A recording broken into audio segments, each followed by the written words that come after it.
Assalamualaikum warahmatullahi wabarakatuh. Apa kabarnya Bapak dan Ibu semuanya? Baik, hari ini kita akan menuliskan kerangka penulisan dari kurikulum satuan pendidikan. Ini formatnya seperti ini ya Bapak dan Ibu, tapi nanti silahkan sesuaikan dengan kebutuhan satuan pendidikan sekolah Bapak dan Ibu. Jadi nanti di dalam kerangka penulisan KSP di tahun 2025, maka nanti formatnya yang pertama harus ada cover terlebih dahulu, kemudian dituliskan kurikulum satuan pendidikan SMA apa, kemudian identitasnya ya, identitas sekolah, SMA-nya, kemudian NPSN-nya, kemudian tahun ajarannya di tahun ajaran 2025-2026. Kemudian disampaikan juga Dinas Pendidikan Provinsi Jawa Barat, cabang Dinas Pendidikan Wilayah 6, serta tuliskan alamat sekolahnya.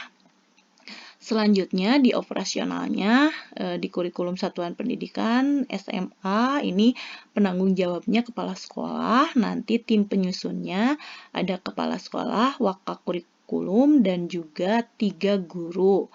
Dan juga nanti ada penelaah, yaitu pengawas sekolah cabang Dinas Pendidikan Wilayah 6. Nah, nanti di penetapan kurikulumnya ada lembar penetapan kurikulum SMA. Contohnya seperti ini. Setelah dilakukan serangkaian kegiatan evaluasi, perencanaan, dan in-house training penyusunan kurikulum satuan pendidikan yang melibatkan kepala sekolah, wakil kepala sekolah, pendidik, guru pembimbing konseling, pengawas sekolah, dan komite sekolah, maka kurikulum SMA apa disebutkan ditetapkan untuk dijalankan pada tahun pelajaran 2025-2026. Nanti ditandatangani oleh kepala sekolah, diberi nama jelas. Berikutnya ada lembar verifikasi. Lembar verifikasi dari kurikulum SMA apa disebutkan, misalkan setelah dibaca, ditelaah, dan dikoreksi secara teliti, kurikulum satuan pendidikan SMA apa telah sesuai dengan ketentuan dan format yang berlaku dan dapat dipergunakan sebagai acuan pelaksanaan proses pembelajaran tahun pelajaran 2025-2026. Nanti yang menandatangani adalah pengawas pembinanya, nama jelas dan juga ditandatangani. Selanjutnya ada lembar pengesahan. Nah, di lembar pengesahan ini contohnya ya, setelah memperhatikan masukan dari berbagai pihak dan telah diverifikasi, divalidasi pengawas pembina, dengan ini kurikulum satuan pendidikan SMA ditetapkan dan diberlakukan untuk tahun pelajaran 2025-2026. Nah, ini silakan ditandatangani oleh kepala sekolah, komite sekolah, dan juga nanti akan disetujui dan disahkan oleh Kepala Cabang Dinas Wilayah 6. Berikutnya adalah ada kata pengantar. Nah, di kata pengantar ini maka memuat pernyataan, ada penetapan pendekatan pembelajaran mendalam, kemudian gerakan 7 pembiasaan anak Indonesia hebat, dan juga ada Gapura Pancawaluya, ya, sesuai dengan karakteristik yang diinginkan oleh Provinsi Jawa Barat. Nah, selanjutnya di daftar isi, nanti isinya adalah Bapak dan Ibu, nanti halamannya disesuaikan ya, isi dari naskah dari KSP ini, ya, yaitu lembar penetapan kurikulum, lembar verifikasi kurikulum, lembar pengesahan, kata pengantar, daftar isi, kemudian bab 1, nanti di bab 1-nya berisi analisis karakteristik SMA-nya, baik itu karakteristik muridnya, kemudian karakteristik pendidik dan tenaga kependidikannya, karakteristik sarana dan prasarananya, karakteristik sosial dan budayanya, serta karakteristik dari hasil raport pendidikan SMA-nya. Selanjutnya, di bab 2 nanti isinya adalah visi, misi, dan tujuan. Di bab 3 yaitu pengorganisasian pembelajaran, baik itu intrakurikuler, kokurikuler, ekstrakurikuler, kemudian mekanisme pemilihan mata pelajaran, mekanisme kenaikan mutasi dan lulusan, program pembiasaan Pancawaluya, serta kalender kegiatan akademiknya. Nah, nanti di bab 4-nya isinya adalah perencanaan pembelajaran. Jadi, ada perencanaan pembelajaran dalam ruang lingkup satuan pendidikan, ada rencana pembelajaran dalam ruang lingkup kelas, misalkan contoh rencana pembelajaran intrakurikuler dan contoh pembelajaran kokurikuler. Nah, di bab 5 nanti ada evaluasi pengembangan profesional dan pendampingan, baik evaluasi kurikulum, pengembangan profesional, dan pendampingan. Jangan lupa daftar pustaka dan lampirannya. Baik, kita jelaskan satu persatu. Di bab 1, tadi bab 1 itu isinya adalah analisis dari karakteristik SMA. Nah, yang A-nya adalah karakteristik murid SMA-nya. Nanti isinya adalah menjelaskan jumlah murid, rombel, dan juga profil murid. Berikutnya, di karakteristik pendidik dan tenaga kependidikan, maka ini menjelaskan jumlah profil dan gambaran hasil penilaian kinerja guru dan tendik tahun terakhir. Nah, selanjutnya di sarana dan prasarana, maka di sini isinya adalah menjelaskan tentang sarana prasarana yang dimiliki oleh sekolah. Nanti kalau misalkan ada informasi tambahan, misalkan sekolahnya sudah ada 2 JP KAA ya, atau AI, nanti bisa dimasukkan. Selanjutnya, karakteristik sosial dan budaya. Nah, di sini nanti menjelaskan tentang lingkungan sekitar sekolah, nilai budaya yang dominan yang ada di sekolah, kemudian keterlibatan dari orang tua, kemudian budaya belajar, dan juga kebiasaan murid. Nah, ini upayanya sekolah dalam membangun positif apa nih, serta tantangan yang dihadapi sekolah apa. Nanti dituliskan di karakteristik sosial dan budayanya. Selanjutnya, di karakteristik hasil rapot pendidikan, nanti menuliskan identifikasi masalah serta refleksi untuk mencari tahu akar masalah dan perbaikan kualitas dari satuan pendidikan. Misalnya gini nih contohnya. Ringkasan kondisi SMA, dituliskan dari seluruh capaian tahun ini, indikator karakter SMA apa menjadi indikator pencapaian terbaik. Meski demikian, kemampuan literasi, numerasi, dan iklim kebinekaan adalah indikator dengan pencapaian kurang. Jadi, yang ini nanti adalah gambaran dari hasil rapot pendidikannya di satuan pendidikan Bapak dan Ibu. Misalkan nih, contohnya, ada indikator kemampuan literasinya kurang, numerasinya kurang, karakternya baik, iklim keamanan satuannya sedang, misalkan iklim kebinekaannya kurang, kualitas pembelajarannya sedang. Nah, ini diambilnya dari mana? Ini diambilnya dari data rapot pendidikan, satuan pendidikannya. Nah, jadi nanti dituliskan berdasarkan data tersebut, pembenahan yang dilakukan oleh SMA apa, berdasarkan akar permasalahan yang tertera pada tabel 1 di atas, maka SMA menyusun dan membuat perencanaan pembelajaran kolaborasi pada beberapa mata pelajaran sebagai berikut. Jadi nanti setelah ada tabel dari satuan pendidikan, nanti apa nih rencana pembelajaran kolaborasi dari mata pelajaran yang akan dilakukan oleh satuan pendidikannya. Misalkan nih contoh ya. Contohnya indikator yang perlu dibenahi. Tadi ada kemampuan literasi dan numerasi ya. Kita ambil contoh satu saja. Misalkan indikator yang perlu dibenahi kemampuan literasi. Maka subindikator yang perlu ditingkatkan misalkan kompetensi membaca teks sastra, kompetensi membaca teks informasi misalkan. Nah, kemudian mata pelajaran intinya apa nih? Mata pelajaran yang berkolaborasi dari lintas disiplin ilmu, misalkan ini berkaitan dengan bahasa Indonesia. Nanti kolaborasinya adalah IPA, IPS, Matematika, PJOK, Bahasa Indonesia, PAIBP. Nah, nanti tindak lanjut yang akan dilakukannya apa? Misalkan pembiasaan membaca hening untuk buku cerita sastra selama 15 menit sebelum pembelajaran dimulai dan diskusi sastra saat pembelajaran berlangsung. Atau misalkan dikolaborasikan, misalkan kolaborasinya pembiasaan berbagi berbagi informasi terkait dengan pemaknaan isi teks yang relevan bagi peserta didik dari berbagai sumber media informasi di dalam kelompok sebelum pembelajaran dimulai dan saat pembelajaran berlangsung. Nah, tindakan ini nanti silahkan dikomunikasikan dengan seluruh sekolah ya, seluruh guru. Baik. Nah, contohnya kemampuan numerasi, literasi, nanti disesuaikan dengan rapot pendidikan. Nah, berikutnya untuk di bab 2, itu kan tentang visi, misi, dan tujuan. Nah, di visinya nanti menggambarkan masa depan yang ingin dicapai di sekolah yang menjadi arahan atau paduan yang realistik. Kemudian di misinya memuat kalimat pernyataan bagaimana sekolah mencapai visi yang menjadi acuan penyusunan program jangka pendek, menengah, dan panjang.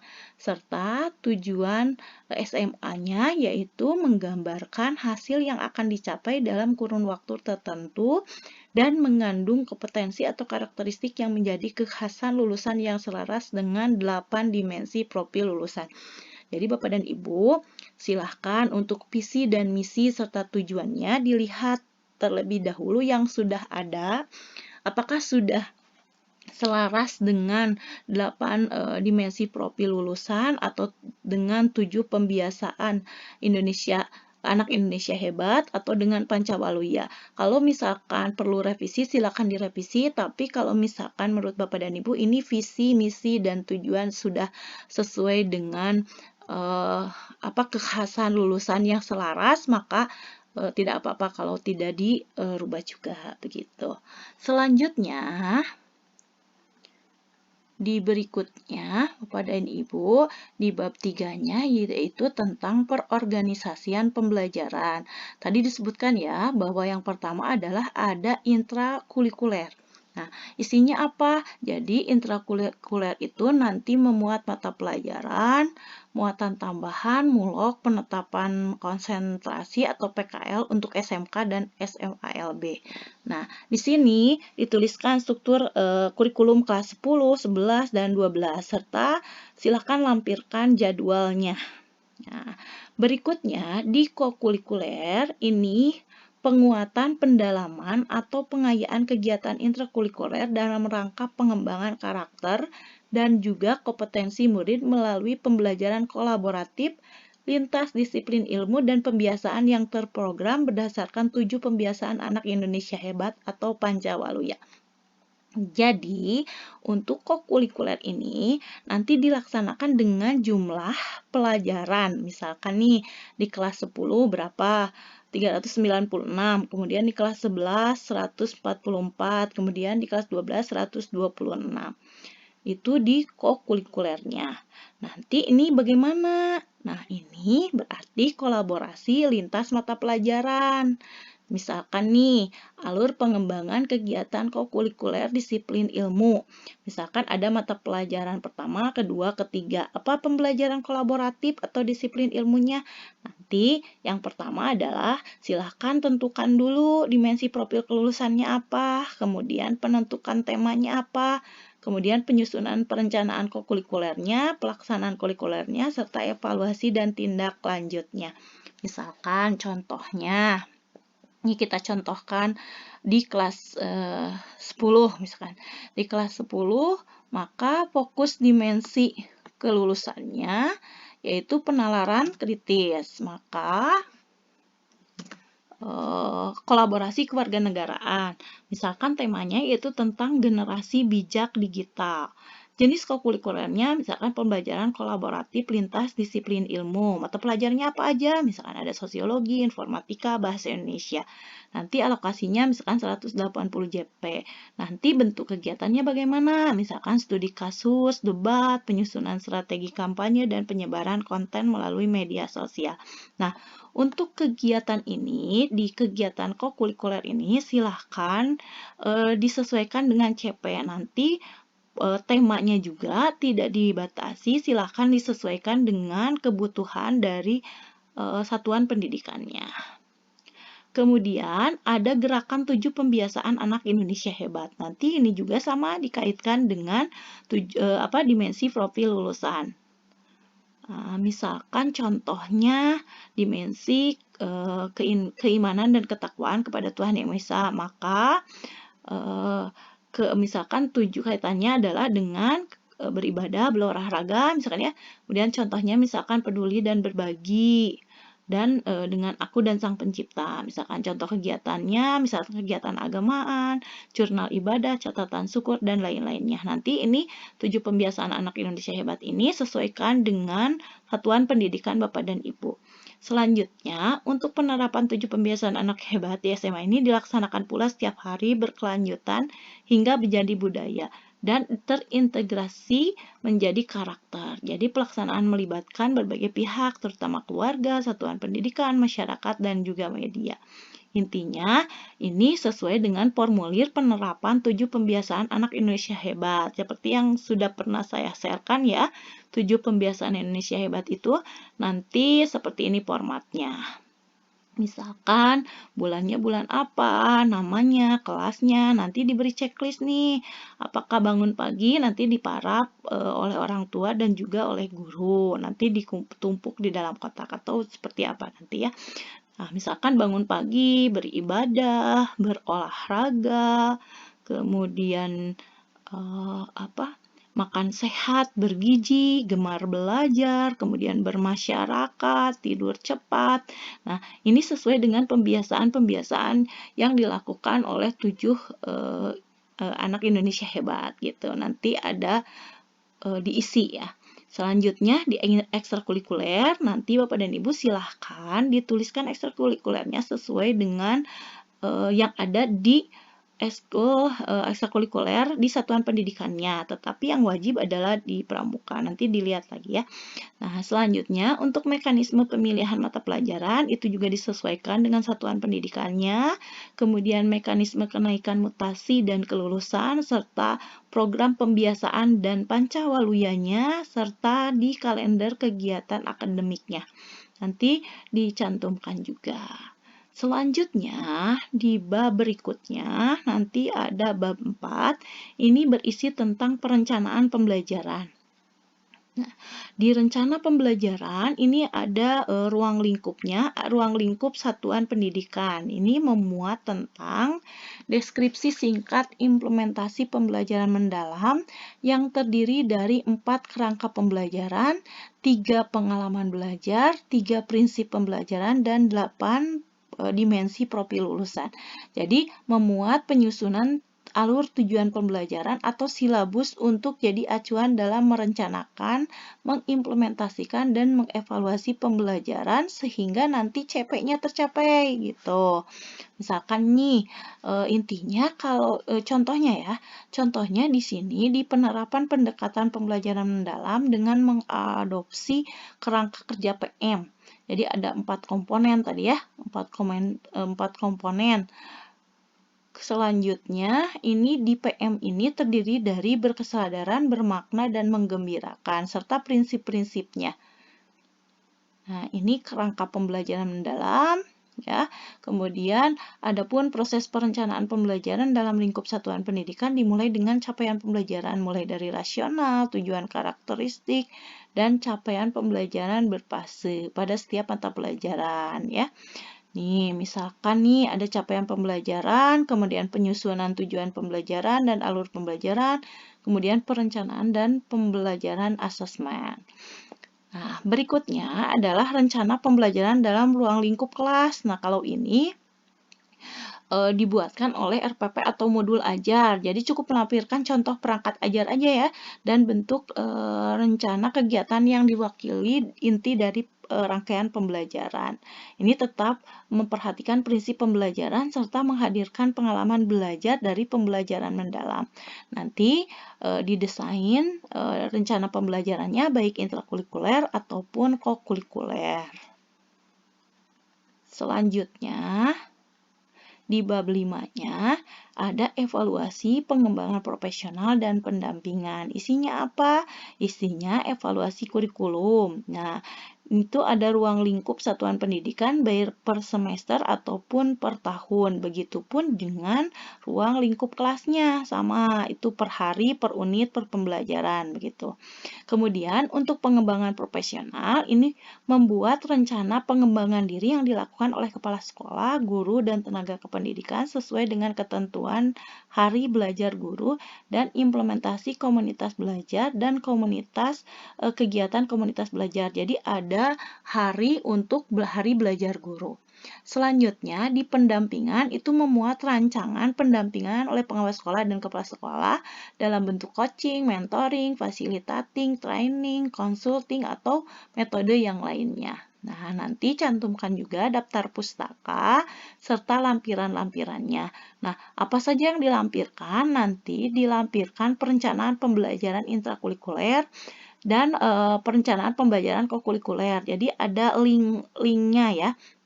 Atau misalkan ada lampiran dari dokumen sarana prasarana atau lain-lainnya. Begitu ya Bapak dan Ibu untuk kerangka dari penulisan kurikulum satuan pendidikan. Mudah-mudahan apa yang saya sampaikan bermanfaat. Semoga kita bisa menyusun kurikulum satuan pendidikan ini sebaik-baiknya untuk kepentingan peserta didik kita. Baik, terima kasih Bapak dan Ibu. Sehat selalu. Assalamualaikum warahmatullahi wabarakatuh.